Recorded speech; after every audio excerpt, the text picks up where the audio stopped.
cuffing the carrot affect your performance in the gym? This topic has been heavily discussed in the fitness industry, from the fake weight wielder Jeff Cavalier to the Delt Daddy Noel Dazel. But this video will be better, because most of the big videos on this topic just cover a handful of studies about fapping's effect on testosterone. And spoiler alert, the results aren't very conclusive. But while everyone's concerned about giving their testosterone a boost, the true problem lies not within the hormones, but within the mind. And that's because fapping and watching porn drastically alter your brain. When you're playing with Pepe, your brain is releasing a copious amount of dopamine, the neuromodulator directly responsible for motivation, the same motivation that gets you excited for the gym. Dopamine is extremely powerful, which is why you see apps like Instagram perfecting their design to the pixel to trigger the highest dopamine release possible, because they want you addicted, and it's no different with pornography. Your brain is being hijacked and kept in this high state of dopamine release the entire time you fap. But when that happens, your brain has to adapt, and it lowers your baseline of dopamine, which means your default level of motivation is just shrunk. And it's only a matter of time before it affects your pursuit of fitness. You'll have less drive to go work out, and the excitement of the gym won't be nearly as potent as it once was. As this downward trend continues, it's safe to say it will result in a decrease in performance, or even you completely skipping the gym some days. Still think it doesn't affect gains, huh? The effects on testosterone are minimal. And while the nutrients you shoot out may be so small it doesn't affect your hormone composition at the time, there is an argument to be made that the person who faps frequently, whose caveman brain is constantly being tricked into thinking they're mating and spreading their seed, but at the same time subconsciously aware that they're just being a cuck, voluntarily sedating themselves by shooting out their sexual energy, versus someone who knows how to take that energy and direct it into more productive aspects of life, whose mind isn't enslaved from short-term pleasure, and thus is thoroughly dedicated to both fitness and self-improvement in general. Blood tests aside, studies aside, I believe the latter's lifestyle in general will promote more optimized hormones. So don't be like, excuse me? You're completely wrong, bro.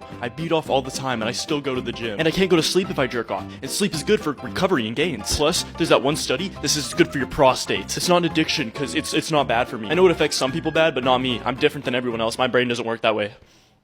Okay, Coomer. Motherfuckers love bringing up that prostate study as if they care that much about their prostate health. Like, bro, just buy a prostate supplement or something. I put up a poll and 20% of you guys said that you were actively doing nofap, while 30% of you guys said y'all are actively trying to quit fapping. So for 50% of you, I'm hoping I'm adding to that drive, motivating you to continue. And for the other half, I just hope I gave you something to think about. I mean, how mad at me can you get? I'm literally just trying to help make you better. So pass it on. Send this video to a gym bro that needs to chill out on the fapping.